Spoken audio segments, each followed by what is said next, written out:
नमस्कार साथियों, लोकसभा चुनाव के परिणाम आ चुके हैं और जैसा पंडित आशीष वत्स जी ने 6 मई को प्रेडिक्शन की थी कि नरेंद्र मोदी की करीब 250 से 290 के बीच में सीट रहेगी, अर्थात बीजेपी प्लस एनडीए 290 तक जाएंगे, जिसका आप स्क्रीनशॉट आप अपने स्क्रीन पर देख भी सकते हैं। बड़ी हम यही करना चाहेंगे कि बीजेपी को अग्रिम जीत की बधाई, चूँकि जोशी हैं तो जोशी होने के नाते उनको अग्रिम जीत की बधाई देंगे। नरेंद्र मोदी जी को जो है तीसरी बार बनने जा रहे हैं पद पर सुशोभित होने की हम उनको जो है बधाई देते हैं।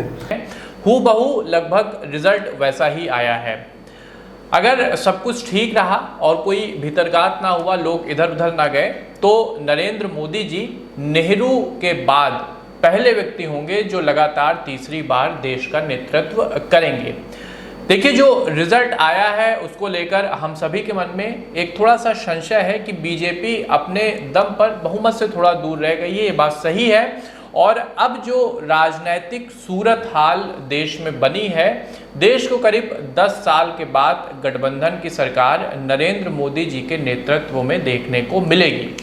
लेकिन जैसा कि हम सभी जानते हैं कि न सिर्फ विपक्ष में बल्कि एनडीए के अंदर भी ऐसे एक दो पार्टनर हैं जो नरेंद्र मोदी के साथ, उनकी नीतियों के साथ, उनके चेहरे के साथ इस गठबंधन को लेकर थोड़ा सा असहज रहे हैं और इधर उधर आते जाते रहे हैं। आप भी जानते हैं कि वो कौन है।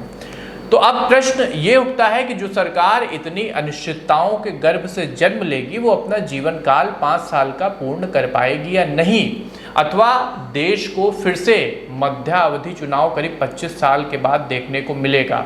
तो नरेंद्र मोदी की इस गठबंधन सरकार की रूपरेखा आने वाले 5 सालों में क्या रहेगी?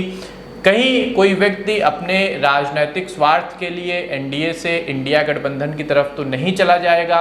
इन सभी बातों पर और देश के भविष्य पर आज हम ये वीडियो लेकर आए हैं कि नरेंद्र मोदी जी की कुंडली क्या कुछ कहती है, उनके नेतृत्व में देश आगे कैसा ग्रो करेगा, भारत में क्या राजनीतिक परिदृश्य रहेगा। इन सभी बातों पर विश्लेषण करने के लिए, अपना सटीक व्यू पॉइंट देने के लिए पंडित आशीष वत्स जी हम सभी के साथ मौजूद हैं।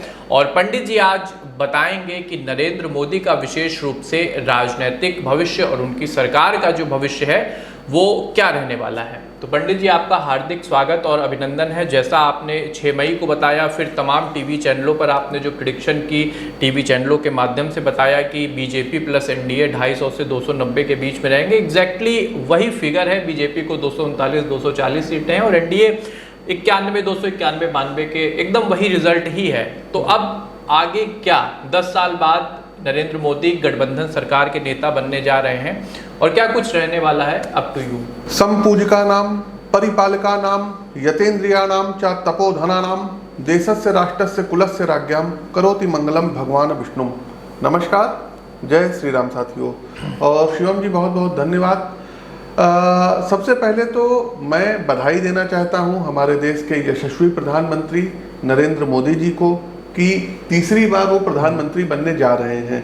अभी ओथ नहीं हुई है, नहीं। प्रेडिक्शन इसी को कहते हैं शिवम जी। और जब मैंने ये प्रेडिक्शन दी थी ना कि बीजेपी प्लस एनडीए, देखिए ट्विटर पर आप लोग चले जाइएगा, @PT आशीष वत्स टाइप करिएगा, ट्विटर आईडी हमारी खुल जाएगी। आप लोग जा करके वहां देख सकते हैं कि लगभग 1-1.5 महीने पहले 6 मई को हमने लिखा था कि बीजेपी प्लस एनडीए 250 से 290 सीटों के बीच पे आएगी। अब शिवम जी, कोई ब्रह्मा तो है नहीं, 10-5 सीटों का इधर उधर हो सकता है, लेकिन एनडीए को देखा जाए तो 291 के करीब पे है। तो प्रेडिक्शन तो बिल्कुल सटीक हुई है। और जब मैंने प्रेडिक्शन डाली थी तो तमाम लोगों ने हमारी बहुत आलोचनाएं की थी। क्योंकि हम उत्तर प्रदेश लखनऊ से रहते हैं, तमाम लोगों ने कहा कि आपकी प्रेडिक्शन पूरी फेल हो जाएगी। उसके बाद जो है तमाम चैनलों के एग्जिट पोल आए, उसको देखने के बाद भी लोगों ने हम पर दबाव बनाया कि आप अपनी प्रेडिक्शन बदल लीजिए, अभी भी आपके पास समय है। तो शिवम जी देखिए, अगर प्रेडिक्शन गलत होती है तो हाथ जोड़ करके जनता से माफ़ी मांग लेते हैं, लेकिन मैंने कहा कि मैं अपनी प्रेडिक्शन नहीं बदलूंगा। जो मुझे कुंडली देख करके आभास हुआ है, और कई सांसदों की कुंडली हमारे पास आई थी, अभी मैं आपको प्रूफ भी दूंगा। न सिर्फ यूपी की हम बात करें तो आपने कहा था डबल डिजिट में सपा जाएगी। हाँ। वो गई, आपने कहा 80/80 बीजेपी का नहीं कभी होगा, नहीं होगा। हुआ। बहुत लोग और बोलता फिर होगा, हमने यूपी के बगल में झारखंड है, वहाँ के भी बीजेपी के बड़े नेताओं के संपर्क में आप थे, जी। तो एग्जैक्टली आपने उनको भी बताया था कि 7 से 8 झारखंड सीटें। में? हाँ, नहीं, झारखंड में पूछा कि पंडित जी 14 सीटें हैं, क्या होगा? तो हमने कहा कि हमको सभी प्रत्याशियों का जो है डाटा आप भेजिए। उन्होंने हमको भेजा, हमने लिखा, और यकीन मानिए शिवम जी, मैंने बोला था कि 8 सीटें आपकी आएंगी। मैंने लिख करके दिया 8 सीटें आपकी आएंगी, और 6 सीटों पर बहुत आपको मेहनत। देखिए, हम डायरेक्ट किसी को ये बोलेंगे कि आप 6 सीटें हार जाएंगे तो उसको बुरा लगेगा, लेकिन हमने वहां पर लिख दिया कि अतिरिक्त मेहनत, बहुत ज्यादा मेहनत आपको करनी पड़ेगी, नहीं तो ये सीटें आपकी लूज हो सकती हैं। जिन 8 सीटों को हमने लिख करके दिया था, ये देखिए डायरी है, और ये जो है ये डायरी है। आप जो है इसका पेज का व्यू अपने जो है उस पर देख सकते हैं, और हमने उपाय भी इसमें बताया था कि क्या क्या कर सकते हैं। दूसरा ये देखिए, सब लिख के दिया था। अब इसमें जो सीटों की संख्या थी 14 थी। अब देखते जाइए, राजमहल दुमका, इसमें हमने कहा था जेएमएम का वो रहेगा। दूसरा फिर गोड्डा, हमने इसमें लिखा था बीजेपी बिल बिन। उसके बाद धनबाद, हमने लिखा था बीजेपी बिल बिन। गिरिडीह, हमने लिखा था अतिरिक्त मेहनत करनी होगी, उनको बताया भी था कि हाँ बहुत मेहनत करनी होगी। रांची का हमने लिखा था, वहाँ शायद कोई संजय सेठ करके हैं, उनकी कुंडली आई थी, हमने लिखा था बीजेपी बिल बिन। जमशेदपुर हमने वहाँ भी लिखा था। सिंह भूमि हमने लिखा था अतिरिक्त मेहनत करनी होगी। क्या लिखा है देखिए। कोडरमा हमने लिखा था, कोई महिला की एक कुंडली जो है नाम उन्होंने भेजा था, कुंडली भेजी थी, बीजेपी जीतेगी हमने लिखा था। खूंटी में हमने लिखा था कि मुकाबला बहुत कड़ा होगा। क्या लिखा है देखिए, बहुत कड़ा होगा। और बीजेपी, हमने कहा खूंटी के बारे में तो हम 100% उनको बोले भी थे कि लूज होगी, लूज हो सकती है। हमने 6 सीटों के बारे में बोला था लूज होगी। अब ये देखिए, लोहरदगा हमने लिखा है ना बीजेपी को मेहनत करनी होगी। चतरा हमने लिखा था बीजेपी बिल बिन। पलामू बीजेपी बिल बिन। हजारीबाग बीजेपी बिल बिन। और ये देखिए, हमने ये सब उपाय भी बताए थे। और लगभग जो सूरत हाल न सिर्फ झारखंड में, यहाँ पे हम यूपी की भी बात कर लें तो पंडित जी ने नाम लेके अपने विभिन्न प्रेडिक्शंस में कहा था। यूपी में आप स्क्रीनशॉट देखते जाइए साथियों, नरेंद्र मोदी जी का तो भविष्य अभी हम बता ही रहे हैं कि अब क्या होगा, और उस हिसाब से इनको जो है मतलब अपनी मेहनत भी करनी होगी, और दूसरा बहुत सतर्क रहना होगा, क्योंकि मंगल में उनका राहु चल रहा है नरेंद्र मोदी जी की कुंडली में। यूपी के बारे में हमने अखिलेश जी के बारे में बताया था कि कन्नौज से जीतेंगे। मैनपुरी के बारे में हमने बताया था। फिरोजाबाद सीट को लेके हमने बताया था। आजमगढ़ सीट को लेकर के हमने क्लियर कट ये सब बताया था। यहाँ प्रबल संघर्ष दिख रहा है, जहाँ विपक्ष का मनोबल बड़ा ऊंचा दिख रहा है, और जहाँ पर थोड़ी सी चूक जो है वो रिजल्ट्स चौंकाने वाले दे सकती है। देखिए, आजमगढ़ जो सीट है, आजमगढ़ सीट पे बीजेपी वाले लोगों को बहुत मेहनत करनी पड़ेगी। दूसरा, घोसी सीट पे इनको बहुत ज़्यादा मेहनत करनी पड़ेगी, बहुत। आजमगढ़ घोसी ये फंसी हुई है सीटें, पूर्वांचल से भाषा में जो आजकल की भाषा है, फंसी हुई है। हाँ, फंसी हुई है, और पूर्वांचल पर इनको मेहनत करनी पड़ेगी, क्योंकि और आगे अब हम बढ़ते हैं गाजीपुर। गाजीपुर में भी इनको अतिरिक्त मेहनत करनी पड़ेगी। बाकी बनारस ये जीत रहे हैं, मोदी जी विजयी हो रहे हैं बहुत अच्छे, उससे जो है जीतेंगे। मोदी जी गोरखपुर ये जीत रहे हैं, गोरखपुर बहुत अच्छे उससे जीत रहे हैं। अयोध्या ये बहुत उससे जीत रहे हैं। अगली जो इनके लिए सीट आ रही है, ये फिरोजाबाद सीट पर यदि मेहनत नहीं करेंगे तो लूज हो जाएगी, क्योंकि वो बीजेपी की विनिंग सीट रही है। कन्नौज सीट हो गई, कन्नौज में भी बड़ा प्रबल संघर्ष। कन्नौज में भी हमको लगता है कि बीजेपी के सांसद थे, लेकिन इस बार उनको मेहनत ज़्यादा करनी पड़ेगी, नहीं तो लूज हो सकती है कन्नौज की सीट। अखिलेश यादव खड़े हो गए हैं। अच्छा, हमको नहीं पता था, आपसे सुने हैं। अगली एक सीट आती है मैनपुरी। मैनपुरी सीट डिम्पल यादव वो जीत जाएंगी, उनकी पत्रिका आई थी और उसको पाई थी, हमने देखा था। डिम्पल जीत रही है, जीत जाएंगे। कन्नौज में सुब्रत पाठक और अखिलेश यादव। सुब्रत ने डिम्पल यादव को हराया था पहले, लेकिन इस बार अखिलेश खुद कन्नौज पर उन्होंने खुद सीधा अपने व्यक्तित्व को वहां पर खड़ा कर दिया है, और बड़ा प्रबल संघर्ष है। और आशीष जी का कहना है कि सिचुएशन टफ है वहाँ पर। हाँ, बिल्कुल टफ है। अगली हम बदायूं की क्या स्थिति देख रहे हैं आप? बदायूं में भी बीजेपी बहुत कमजोर है। अब आप लोग पत्रकार हैं, हमको नहीं पता, लेकिन जो बदायूं में भी स्थिति तो बा नाम से जो सीटें हैं ना, जैसे बदायूं हो गई, बागपत हो गई, बाराबंकी बाराबंकी में इनको बहुत मेहनत करनी पड़ेगी। मुरादाबाद आपका हो गया, मुरादाबाद, हाँ। तीसरा कैराना हो गया, कैराना। फिरोजाबाद हमने बता ही दिया है आपको।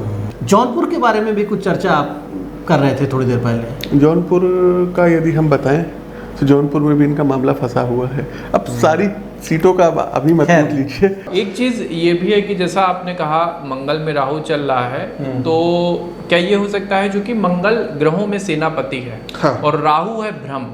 देखिए, तो जो एनडीए के अंदर है, क्या ये कहीं कुछ भ्रम की स्थिति? मोदी जी को अपने मंगल की, राहु और केतु की शांति करानी पड़ेगी ही पड़ेगी भाई। जो भी मोदी जी का हित चाहते चाहते हैं। अच्छा, तमाम लोग कहते हैं पंडित जी मोबाइल देख के बोलते हैं, तो ऐसा कुछ नहीं है। ये पत्रिका खुली हुई है भाई साहब, ये कुंडली होती है। लाखों लोगों की कुंडली देखें, कोई याद नहीं रहता है, तो ये कुंडली होती है। कमेंट आए थे तमाम कि आप कुंडली, नहीं, ये सब तो नॉर्मल सी बात है। नॉर्मल सी चीजें हैं। हम अपना डाटा सबसे आसान हमारा मोबाइल है, उसमें सेव रखते हैं और देखते हैं। लैपटॉप साइज कितने कागज लेके बैठेंगे, कितनी बड़ी फाइल लेके बैठेंगे, तो ये नॉर्मल बात है। अच्छा, यूपी का एक इंटरेस्टिंग ये रहा कि जो हमने आपकी भविष्यवाणी को फॉलो अप किया, आप भी क्रॉस चेक, एस्ट्रो विद आशीष का फेसबुक पेज है, यूट्यूब चैनल है, पीटी आशीष बस करके ट्विटर है, वहां जाके आप क्रॉस चेक डेट वाइज करिए।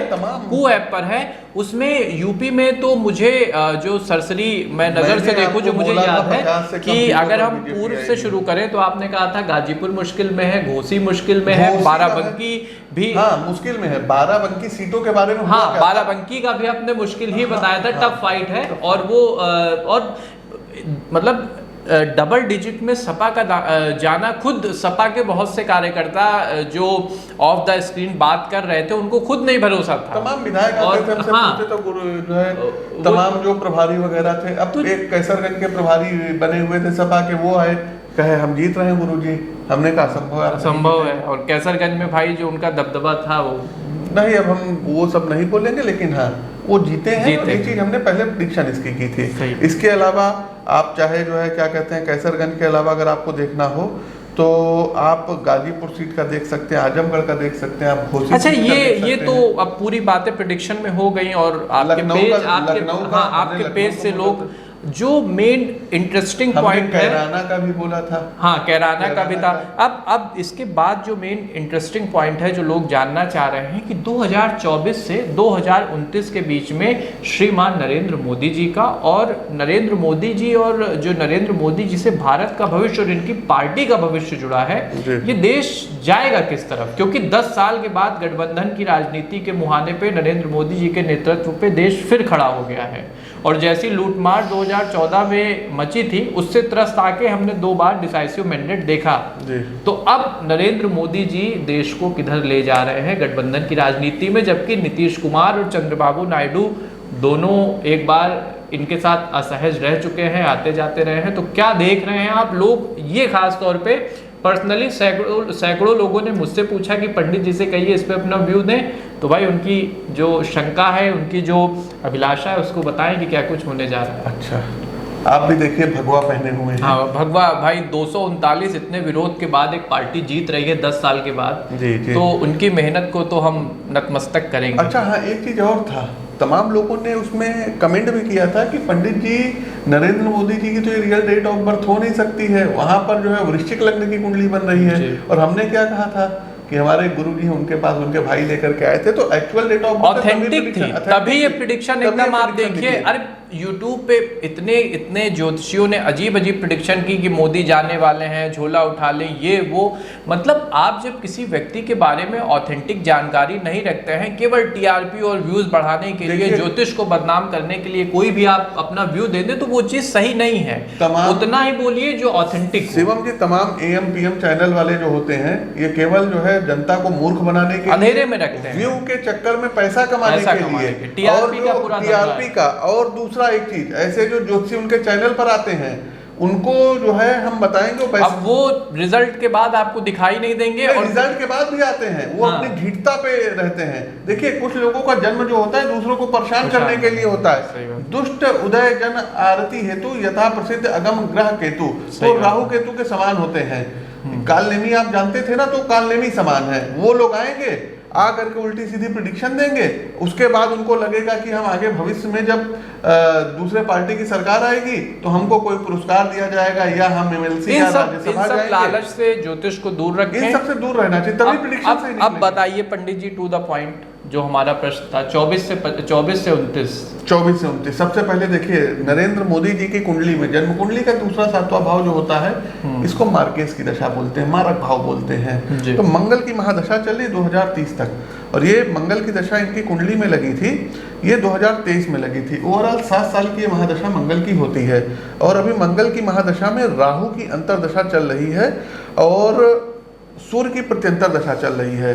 तो 22 मई से लेकर के 10 जून तक का जो इनका समय था, मंगल में राहु में सूर्य, ये थोड़ा सा इनके लिए बहुत चुनौती भरा था, टफ था। वो तो हम देख ही रहे हैं, वो हमने वीडियो में और वो परिणाम में भी परिलक्षित हो रहा है। फिर भी हमने इनको जो उपाय बताया था, क्योंकि उस वीडियो पे भी 1 लाख से ज्यादा व्यू आ गए थे। हाँ, लोगों ने तो हमने भगवती की साधना के बारे में बताया था, और नरेंद्र मोदी जी गए थे भगवती की साधना भी कन्याकुमारी में जाकर, कन्याकुमारी में माथा भी, तो जो भी ब्लेसिंग्स हैं ईश्वर की इनको मिली है।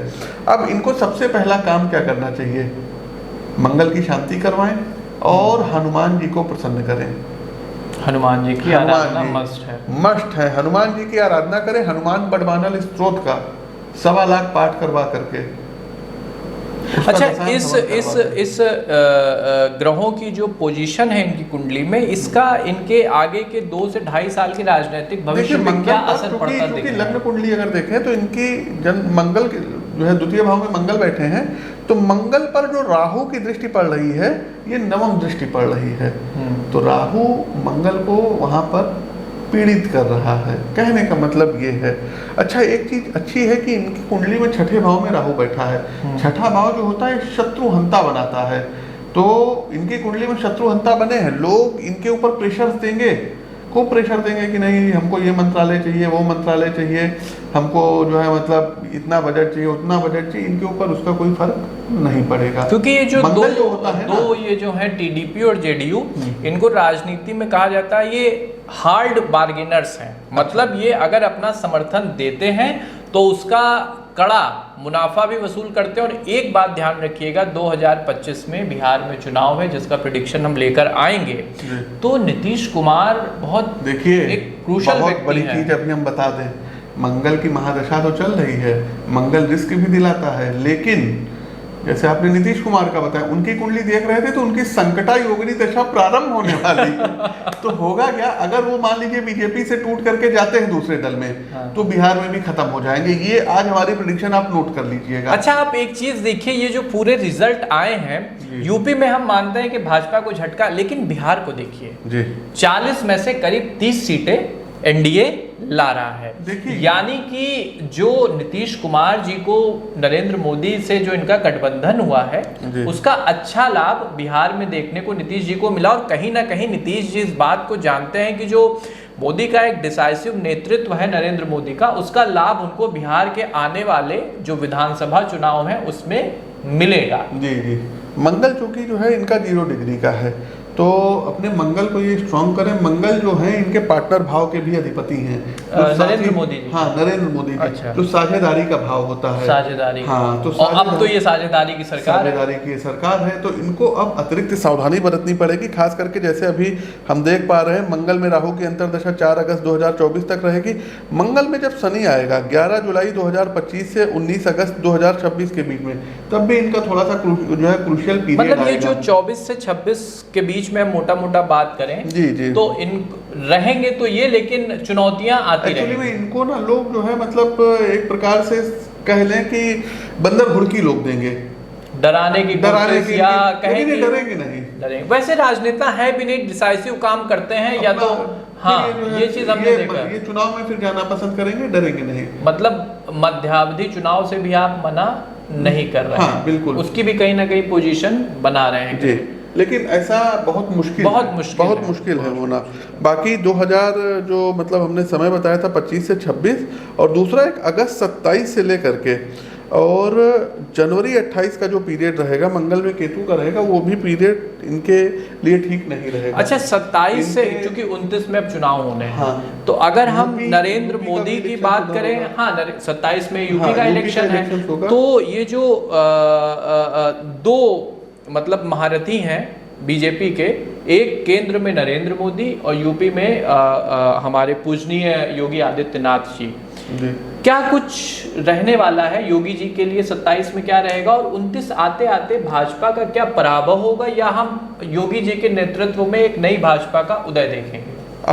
देखिए, योगी जी की बात आपने पूछी है, तो 2027 में क्या होगा ये हम 2027 में 2-3 महीने पहले बताएंगे। ग्रही गोचर स्थिति तब क्या रहेगी, अभी अगर एकदम सिंहावलोकन अभी बात करें तो अभी बहुत बड़े बड़े डिसीजन होने जा रहे हैं। सबसे पहले बीजेपी के अंदर, हाँ, बीजेपी संगठन के तौर पर ध्यान से सुनिएगा। सबसे पहले तो मैं ये राय देना चाहता हूँ, बीजेपी के जो टॉप के लीडरशिप के लोग हैं, जो नीति निर्माण का जो काम करते हैं, कि आसपास जो इनके लोग हैं, कुछ लोगों से घिरे रहते, केवल उन्हीं की बात मानते हैं, उनसे इनको बिल्कुल जो है संभल कर रहना होगा। अपने आसपास के आवरण को देखिए, और तमाम ऐसे लोग हैं जो मतलब इनके जो वर्कर्स लोग हैं या इनके जो गुस्सा लोगों के बीच में है, तो वो नेता लोग हाईजैक कर रखे हैं बड़े नेताओं को। भाई आप 14 में आपने यूपी में इतना अच्छा जो प्रदर्शन इसलिए किया क्योंकि आप अपने जमीनी कार्यकर्ताओं के पास गए जी।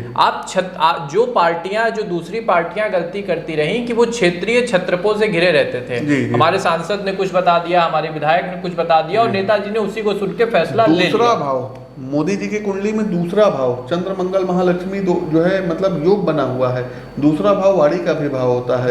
इनके कम्युनिकेशन में कोई कमी नहीं रही, लेकिन फिर हम आपको बोल रहे हैं शिवम जी, इनके कम्युनिकेशन में कमी नहीं रही। इन्होंने कहा कुछ और लोगों को समझाया गया कुछ। हाँ, एक्चुअली में इनके साथ के जो लोग थे ना, वो मतलब बड़बोलापन कर क्या इस भ्रम में कहीं ना कहीं राहु का भी कुछ योगदान? हाँ, बिल्कुल होता है। तो आप एक चीज समझिएगा कि हमने कहा अपनी जगह से हम तो सही थे, लेकिन जो हमारे छुटभइये नेता थे या जो हम कह रहे थे, उसको विपक्ष ने एक गलत नैरेटिव में लोगों के सामने रखा, जिसका नुकसान हमें हुआ, हमें मतलब भाजपा को। जैसे कि लखनऊ के बगल में गोरखपुर, लखनऊ में जाइए तो बीच में अयोध्या पड़ता है। अयोध्या के जो सांसद थे, अयोध्या के सांसद ने एक बयान दे दिया, हाँ, बीजेपी के संविधान को लेकर। हाँ, और उस बयान के कारण बीजेपी को कम से कम 30 से 40 सीटों का नुकसान हुआ। वो एक चीज है, और आप ये सोचिए एक चीज और है, जनता का वहाँ गुस्सा था। टिकट बंटवारा जो हुआ था, क्योंकि जब मंगल में राहु आता इनकी चल रही थी, तो इनके मतलब जो है कहते हैं आंखों पे पट्टी बन जाती है, मतलब समझ रहे हैं कि हाँ यही होगा, ऐसा होगा, हम जो समय एज्यूम कर लेते हैं, तो बड़े बड़े ख्वाब दिखा देते हैं। ये तो आम लोग, एक चौराहे पे बैठने वाला व्यक्ति भी कह रहा है कि भाजपा को जो सबसे बड़ा नुकसान लगा है वो उनका टिकट सिलेक्शन था, हाँ, वो बहुत ज्यादा खराब रहा, और उसका एक बहुत बड़ा नुकसान। देखिए, सब ग्रहों की माया होती है, किसको क्या करवाना होता है, सही बात है, वो ग्रह करवा ये एक देखिए, हम यहाँ पर कोई जो है पार्टी को लेकर के नहीं बैठे हुए हैं, लेकिन चूंकि वो नरेंद्र मोदी भाई, स्वाभाविक बात है कि एनडीए के समर्थन में प्रधानमंत्री होने जा रहे हैं जी। नहीं तो भगवान ने इनको ब्लेसिंग्स भी दिया। अगर इन्होंने राम मंदिर का निर्माण करवाया है, ये अयोध्या से हारे हैं, तो इनको एक जनपद की एक सीट ये हारे हैं ना अयोध्या की। लोगों को बुरा लग रहा है, हमारे पास भी मैसेज है, पंडित जी आपने तो प्रेडिक्शन दी थी अयोध्या हारेंगे, आपने हरवा दिया। अरे मैंने नहीं हरवाया है। अगर भगवान राम ने अगर अयोध्या हरवाया है, तो इनको पूरा एक स्टेट उड़ीसा गिफ्ट में दे दिया, गिफ्ट में, वहां पे सरकार। तो ये प्रभु की माया है कि वो, आप इसको इस तरह से भी देखें कि अगर एक अयोध्या सीट भाजपा ने लूज की है, तो एक स्टेट जहां साक्षात गोविंद महाप्रभु बैठे हुए हैं, जगन्नाथ, 20 सीटें वहां पे, 19-20 सीटें वहां पे, और पूरी सरकार। और एक बात का क्लेरिफिकेशन हम और दे दें, कोई ये ना समझे कि हमने बीजेपी के ओरिएंटेशन में या किसी और के ओरिएंटेशन में कोई प्रेडिक्शन की। Prediction is totally based on calculation. बिल्कुल, मानस में एक जगह कहा गया है कि चेरी छोड़ अब होप किराने, कोई नृप होए हमें का हानि। कोई भी राजा हो, कुछ भी हो, हम लोग जहाँ पे हैं वहीं रहेंगे और यहाँ कोई किसी से किसी को हम सर्टिफिकेट नहीं देते हैं या किसी से बायस्ड होकर कुछ नहीं कहते हैं। बिल्कुल। आप हमारा ट्रैक रिकॉर्ड एस्ट्रो विद आशीष का जो एस्ट्रो ओपिनियन पोल है देख लीजिए। अगर हमने 100 प्रेडिक्शंस की है तो वो almost 70 to 80% prediction as it is रही है, उसमें से आधी प्रेडिक्शन विपक्ष के भी पक्ष में रही है। हाँ, मैंने तो ये विडंबना है कि हम जिसके पक्ष में करते हैं उसका विपक्ष हमारे विरुद्ध खड़ा हो जाता है। वो खड़ा हो जाए, वो लोग अपने अनुसार जो है उसको मान लेते हैं। अगर कोई बीजेपी वाला होगा तब तो कहेगा बहुत अच्छा है, अपोजिशन वाला हमको गाली बकेगा, अपोजिशन के पक्ष में होगा तो पक्ष वाला वाले हमें ट्रोल करेंगे, ये तो ये ट्रोल करेंगे। खैर इसकी, लेकिन जो समझदार लोग होते हैं ना वो प्रेरणा लेते हैं, शिक्षा लेते हैं। तो हम एक अगर मोटा कहें कि जो अब दशा बनी है देश में राजनीतिक रूप से, उसमें नरेंद्र मोदी जी की सरकार रहेगी, लेकिन टफ सिचुएशन में रहेगी। नरेंद्र मोदी जी की सरकार रहेगी, नरेंद्र मोदी की काफी बोल्ड डिसीजन लेंगे। अच्छा, बोल्ड डिसीजन, बिल्कुल बोल्ड डिसीजन लेंगे और वो किसी की जो है परवाह नहीं करेंगे। अगर कोई उनसे समर्थन खींचता भी है तो उनको इसका कोई जो है मतलब मलाल नहीं रहेगा। एक वो इधर कहीं ना कहीं से एक चीज और बता दें। अच्छा वो राजनीति के बड़े पारंगत और खिलाड़ी आप जानते हैं कि और उनके हाथ में जो उनका ट्रम्प कार्ड है वो उनके चाणक्य है। मंगलवाड़ी भाव का स्वामी है, समझ रहे हैं, और 7वें भाव का भी स्वामी है। तो कैसे किससे साझेदारी करनी, किससे क्या बात करनी है, कितना मोल तोल करना है, ये आप ये न सोचिए कि इंडिया गठबंधन एनडीए पे डोरे डाल रहा है। ये जो कहीं का ईंट कहीं का रोड़ा, भानुमति ने कुंभा जोड़ा, ये जो इंडिया खड़ा हो गया है ये अपनी बैसाखियों पे कितना चलेगा इस पर भी बहुत बड़ा संशय है। और उसमें भी कई धूम्रकेतु हैं कि जिनको अगर थोड़ा सा आप समझ लीजिए कि मुनाफा दिखा एनडीए की तरफ आने में, तो वो देर नहीं करेंगे, क्योंकि वहां पे व्यक्तिगत स्वार्थों को लेके एक गठबंधन बना है।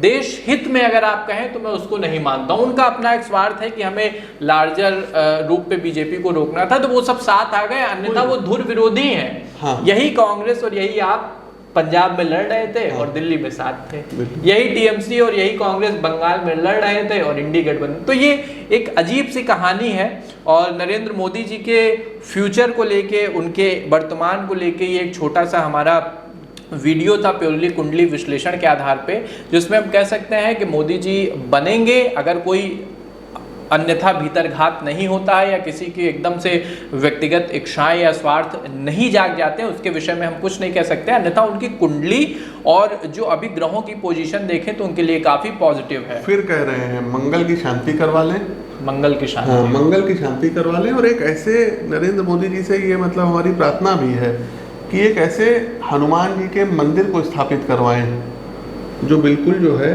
पंचमुखी हो। पंचमुखी हनुमान जी के मंदिर को इनके स्टेट में इतनी सरकारें हैं, कहीं भी पंचमुखी हनुमान जी अयोध्या में करवा सकते हैं, अयोध्या में करवा सकते हैं, बिल्कुल करवा सकते हैं। तो पंचमुखी हनुमान जी के मंदिर को जो है मतलब स्थापित ये करवाना। तो ये एक हमारा ओपिनियन था नरेंद्र मोदी जी को लेके कि भाई सरकार वो बनाएंगे, बोल्ड डिसीजन लेंगे और एनडीए की सरकार रहेगी। 1-2% चांस है कि अगर कहीं कुछ रोकना चाहेंगे। हाँ। मंगल की महादशा है, गाय की जितनी सेवा करेंगे, गौ सेवा जितनी करेंगे, और गौ सेवा के साथ साथ तमाम स्टेट्स ऐसे हैं जहां पर गौ हत्या हो रही है, तो उनको लेकर के भी अगर ये कोई पॉलिसी या कोई जो है ये कानून बनाते अपने 100 दिन के प्लान में अगर ये रखते हैं तो ब्लेसिंग्स इनको मिलेंगी। काउ स्लॉटर आप इसको इसमें शामिल कर सकते हैं। और देखिए भगवान राम ने रामचरितमानस में ही लिखा है ना, विप्रधेनु सुरसंत हेतु लीन मनुज अवतार। सही बात है। तो आपको करवाना पड़ेगा। तो ये एक वीडियो था, आपको कैसा लगा? धेनु गाय को बोलते हैं, धेनु, हाँ, विप्र ब्राह्मण को बोलते हैं। तो ये एक पंडित जी का अपना व्यू था और हमने अपनी बात जो उन्होंने प्रिडिक्शन की थी वो भी एज इट इज प्रूफ हुई है। वीडियो के बारे में आप क्या सोचते हैं कमेंट सेक्शन में बताइएगा। और भविष्य में हमारी कोशिश रहेगी कि ऐसे और ओपिनियन पोल, ऐसे और विश्लेषण लेके हम आए, जिसमें यूपी का भी विश्लेषण रहेगा, विपक्ष का भी विश्लेषण रहेगा, नरेंद्र मोदी जी की भी कुंडली पे हम आगे बात करते रहेंगे। जैसे जैसे प्लैनेटरी चेंज है क्या कि चूंकि यात्राओं में रहते हैं तो हर एक वीडियो बनाना संभव नहीं। हमने कहीं ट्विटर पे प्रेडिक्शन लिख दी, फेसबुक पे लिख दी। आप पंडित आशीष वश जी के नाम से है, तो वहाँ उसको भी फॉलो आप कर लोग सकते हैं, तो follow कर वहाँ लीजिएगा। आपको डे टू डे प्रेडिक्शंस मिलती रहेंगी। जी। तो ये हमारा एक छोटा सा प्रयास था। नरेंद्र मोदी जी की कुंडली के विषय में हमने बात की, भारत के राजनीतिक भविष्य के बारे में हमने जानने की कोशिश की। पंडित कोशिश कीजिएगा, शपथ ग्रहण शुभ मुहूर्त में करिएगा। हाँ, ये सब अब ये तो उनके भी जानने में काफी होंगे, तो ये सब चीजें देखनी रहेंगी, क्योंकि हर एक चीज का इफेक्ट पड़ता है। तो इस वीडियो को लोगों के साथ आप शेयर करिए, पसंद आया तो लाइक कमेंट करिए, और एस्ट्रो विद आशीष के प्लेटफॉर्म को आप जरूर सब्सक्राइब कर लीजिएगा, जिससे ऐसी विश्लेषण की और एक सटीक ज्योतिष के विषय में जानकारी की वीडियो आप तक पहुंचती रहे। हमें दीजिए आज्ञा, तब तक के लिए आप सबको हमारी जय राम जी की। जय राम जी की।